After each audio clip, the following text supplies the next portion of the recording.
तो आज हम बात कर रहे हैं एक ऐसी फिल्म की जिसने बॉक्स ऑफिस पर तो मतलब आग ही लगा दी है। और सिर्फ बॉक्स ऑफिस पर ही नहीं। नहीं, इंटरनेट पर तो एक बहस की सुनामी भी ला दी है। फिल्म है धुरंधर। बिल्कुल, और हमारे पास कुछ वीडियोस हैं जो इसी फिल्म के रिस्पॉन्स को एनालाइज कर रहे हैं। खास तौर पर वो तीखी प्रतिक्रियाएं जो कुछ जाने माने आलोचकों और पब्लिकेशंस की तरफ से आई हैं। हाँ, मतलब एक पूरा इकोसिस्टम है जो बौखलाया हुआ लग रहा है। तो आज हम यही समझने की कोशिश करेंगे कि आखिर एक फिल्म को लेकर इतना हंगामा क्यों है, क्यों कुछ लोग इसे एक शानदार स्पाई थ्रिलर कह रहे हैं और वहीं दूसरी तरफ कुछ लोग हैं जो इसे सीधे सीधे प्रोपेगेंडा का लेबल दे रहे हैं। बिल्कुल। चलिए शुरू करते हैं उन आलोचनाओं से जो फिल्म पर लगाई जा रही हैं। सबसे पहला और बड़ा आरोप है हाइपर मैस्कुलिनिटी का। हाँ, और बहुत ज्यादा टेस्टोस्टेरोन का। जी। और इसका जवाब सूत्रों में ये दिया गया है कि भाई जब एक जासूस दुश्मन के इलाके में हो, ऐसे गैंग के बीच रह रहा हो जिसका लीडर अपनी माँ का गला रेतने के लिए जाना जाता है, तो उसे सर्वाइव करने के लिए वैसा बनना ही पड़ेगा। एग्जैक्टली उसे हाइपर मैस्कुलिन बनना ही पड़ेगा। ये कोई स्टाइल नहीं है, ये सर्वाइवल की जरूरत है। ठीक है। एक और बड़ी शिकायत है कि फिल्म में पाकिस्तान को लेकर जुनून है, एक एंटी पाकिस्तान नैरेटिव फैलाया जा रहा है। देखिए, यहाँ तर्क ये दिया जा रहा है कि फिल्म की कहानी असल घटनाओं पर आधारित है, जैसे 26/11, कंधार हाईजैक, पार्लियामेंट अटैक। ये सारी घटनाएं पाकिस्तान से जुड़ी थीं। तो कहानी को सच्चाई से दिखाना जुनून कैसे हो सकता है? ये तो कथानक का आधार है। बिल्कुल।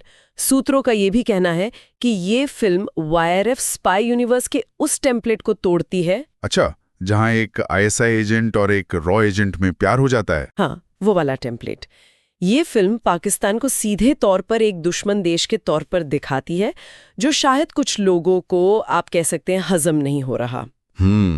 और फिल्म में दिखाएगा वायलेंस पर भी सवाल उठे। कहा गया कि बहुत ज्यादा खून खराबा है। इस पर भी जवाब दिया गया है कि फिल्म में दिखाई गई हिंसा असल घटनाओं से ही प्रेरित है। लाहौर के गैंग्स की क्रूरता और उनके कारनामे ये सब डॉक्यूमेंटेड है।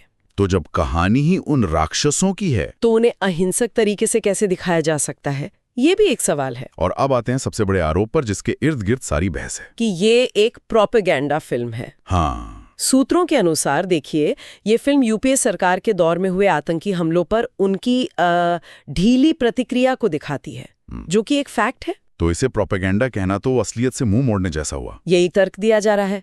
और साथ ही फिल्म को इस्लामोफोबिक भी कहा गया। हाँ, ये भी एक बड़ा पॉइंट उठाया गया था कि फिल्म में आतंकवादियों को नमाज पढ़ते और मजहबी बातें करते दिखाया गया है, जिसका जवाब ये दिया गया है कि असल में भी आतंकी ऐसा करते हैं, वो धर्म का इस्तेमाल करते हैं। तो उसे दिखाना इस्लामोफोबिया कैसे हुआ? मतलब सच दिखाना इस्लामोफोबिया नहीं है। बिल्कुल, बल्कि फिल्म में तो मुस्लिम किरदारों को, खासकर महिलाओं को काफी प्रोग्रेसिव दिखाया गया है, जो इस आरोप को और कमजोर करता है।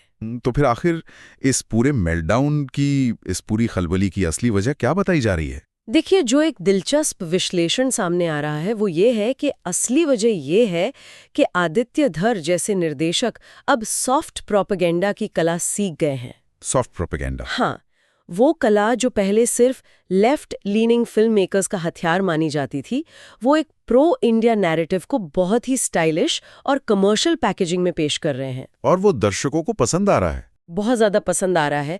ये नैरेटिव की लड़ाई में एक बड़ा बदलाव है, और इसी बदलाव से कुछ वैचारिक खेमों में इतनी खलबली मची हुई है। एक तरह से ये उनके लिए बर्नौल मोमेंट जैसा है। तो ये सिर्फ एक फिल्म पर बहस नहीं है? नहीं, बिल्कुल नहीं। ये इस बात की लड़ाई है कि भारत की कहानी कौन सुनाएगा और कैसे सुनाएगा। और एक सोचने वाली बात यह है कि जब असल घटनाओं पर आधारित फिल्म को प्रोपेगेंडा कहा जाने लगे, तो ये हमारी अपनी हाल की तारीख के साथ हमारे रिश्ते के बारे में क्या कहता है?